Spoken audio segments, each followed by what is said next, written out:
हमारे हिंदू धर्म में सप्ताह के सातों दिन किसी ना किसी देवी देवता को समर्पित हैं। इसी तरह से जो गुरुवार या बृहस्पतिवार का दिन होता है वो भगवान विष्णु को या बृहस्पति देव को समर्पित होता है। इस दिन केले के पेड़ की पूजा करने का, व्रत करने का विशेष महत्व होता है। और आज की इस वीडियो में हम यही देखेंगे कि बृहस्पतिवार या वीरवार के व्रत आप कैसे कर सकते हैं, नियम क्या होते हैं और आपको क्या क्या चीजें भगवान को जरूर चढ़ानी चाहिए। तो आज मैं भी बृहस्पतिवार की पूजा करने जा रही थी, तो सोचा आप लोगों के लिए वीडियो बना लूं, आप लोगों के साथ भी शेयर कर दूं कि मैं पूजा किस तरह से करती हूं। तो देखिए मैं आ गई हूं और अब मैंने यहाँ से जो है फूल वगैरह ले लिए हैं। तो देखिए मैंने थाली तैयार कर ली है। पहले दिखा देती हूँ आपको थाली में क्या क्या रखना है। तो आप हल्दी ले लीजिएगा, आप गुड़ ले सकते हैं मिठाई में, पीली चने की दाल आप चाहें तो कच्ची ले सकते हैं या भिगो के भी ले सकते हैं। साथ ही में पीले फूलों का विशेष महत्व होता है। साथ ही में जो आप जोत लेंगे उसमें भी आप हल्का सा पीला रंग डाल सकते हैं। आप देसी घी की जोत ले सकते हैं, तेल की जोत ले सकते हैं। तो इस तरह से जो है आप थाली तैयार कर लें। आप चाहें तो बेसन का हलवा वगैरह भोग के लिए भी ला सकते हैं या फीकी पकौड़ी बना के ला सकते हैं बेसन की, क्योंकि इस दिन जो है ना पीले रंग का ही भोग लगाया जाता है। धूप बत्ती वगैरह ले ली है मैंने, माचिस ले ली है और साथ ही में मैंने ले लिए हैं भोग के लिए केले भी इस दिन जो है दान करने का, चढ़ाने का विशेष महत्व होता है। और इस दिन जो है ना केले के पेड़ की पूजा करने का विशेष महत्व होता है। तो आप चाहें तो केले के पेड़ की कर सकते हैं या फिर अगर आप चाहें तो आप जो है विष्णु भगवान की कर लें या मंदिर में जाके भी पूजा कर सकते हैं या अपने घर पे भी कर सकते हैं। तो देखिए सबसे पहले जो है केले के पेड़ की जड़ में आप 1 लोटा जल अर्पण जरूर से कर दें और आप चाहें तो इसमें थोड़ी सी हल्दी डाल लें, बहुत अच्छा रहता है। तो अगर आपका पेड़ इस तरह का है कि आप परिक्रमा कर सके उसकी, तो आप परिक्रमा भी कर सकते हैं। नहीं तो आप जहां से आसानी से जल अर्पण कर सके खड़े होके भी एक जगह पे भी कर सकते हैं।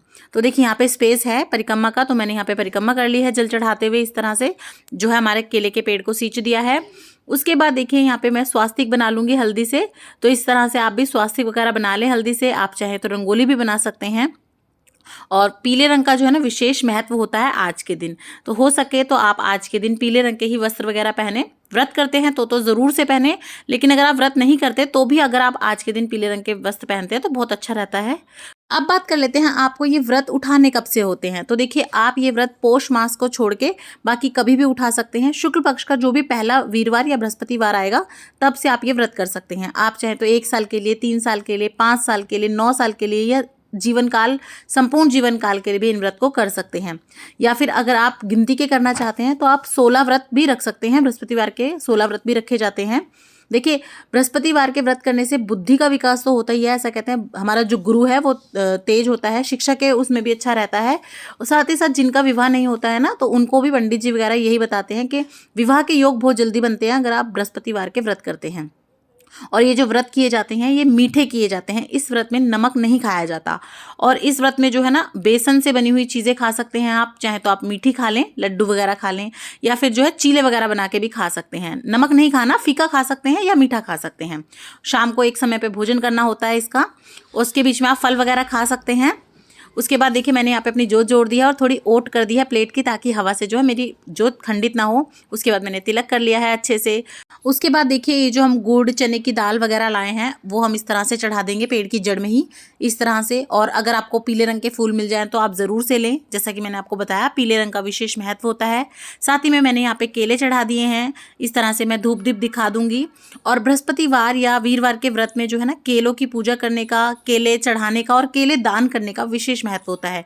लेकिन इस दिन आपको केले खाने से जो है परहेज करना चाहिए। केले नहीं खाए जाते हैं, तो आप केले ना खाएं। इस दिन आप दान कर सकते हैं पर खाने नहीं है। उसके बाद देखिए आप अपने भी तिलक कर लें अच्छे से, और अगर साथ में कोई है तो उनके भी अच्छे से तिलक वगैरह कर दें। और अगर आपके पास जनेऊ वगैरह हो तो आप जनेऊ वगैरह भी चढ़ा सकते हैं।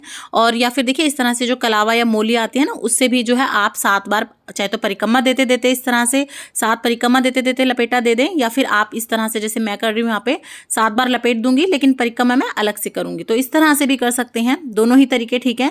या फिर ऐसा भी कर सकते हैं जैसे पूरे पेड़ की आप परिक्रमा करते रहें हाथ में लेके, और इस तरह से आप जो है परिक्रमा कर लें और कलावा बांध दें। तो इस तरह से मैंने कलावा चढ़ा दिया है। उसके बाद आप क्षमा याचना कर लें हाथ जोड़ के कि अगर हमसे कोई भी गलती हुई हो तो भगवान माफ़ कर देना। और फिर हाथ में दाने लेके, फूल लेके आप यहीं पर बैठ के इसकी कथा सुन लीजिएगा। कथा का वीडियो भी चैनल पे आपको मिल जाएगा, उसे भी आप ज़रूर देखिएगा। लिंक मैं डिस्क्रिप्शन बॉक्स में डाल दूंगी। उसके बाद आप कथा सुनी के दाने और फूल यहीं पर चढ़ा दें जड़ में अपनी मनोकामना मांगते हुए। उसके बाद आप कुछ दक्षिणा ज़रूर से चढ़ा दें, तो यहाँ पे मैंने दक्षिणा भी चढ़ा दी है। और उसके बाद हम हाथ जोड़ के विनती कर लेंगे भगवान से हमारी मनोकामना पूरी करने के लिए, और साथ ही में अगर हमसे कोई भूल हुई हो तो उसे क्षमा करने के लिए। लास्ट में भी आप थोड़ा जल जरूर से अर्पण करें आरती के बाद भी। और जो आपका लोटा होता है जिससे आप पूजा करने के लिए मंदिर वगैरह में जाते हैं, कभी भी उसे खाली करके ना लाएं। आप उसमें थोड़ा सा या तो जल दोबारा भर लें मंदिर में से, या फिर थोड़ा बचा लें। खाली लोटा, रीता लोटा कभी भी घर पे वापस नहीं लाते हैं। और ये जो गुड़ और दाल है, चाहे तो आप पक्षियों को डाल सकते हैं, और थोड़ी ज़्यादा है तो आप मंदिर में दान कर सकते हैं, किसी गरीब को दान दे सकते हैं। तो इस तरह से जो है आपका थोड़ा सा दान भी हो जाता है। और इस तरह से बहुत ही सरल तरीके से आप बृहस्पतिवार के व्रत कर सकते हैं, पूजा कर सकते हैं। तो आपको ये वीडियो कैसी लगी मुझे कमेंट करके ज़रूर बताइएगा। और अगर वीडियो पसंद आई हो, चैनल अच्छा लगे तो लाइक, शेयर, सब्सक्राइब करना बिल्कुल ना भूलें। और कमेंट बॉक्स में जय सिया राम ज़रूर लिख दें। देखने के लिए बहुत बहुत धन्यवाद। जय सिया राम।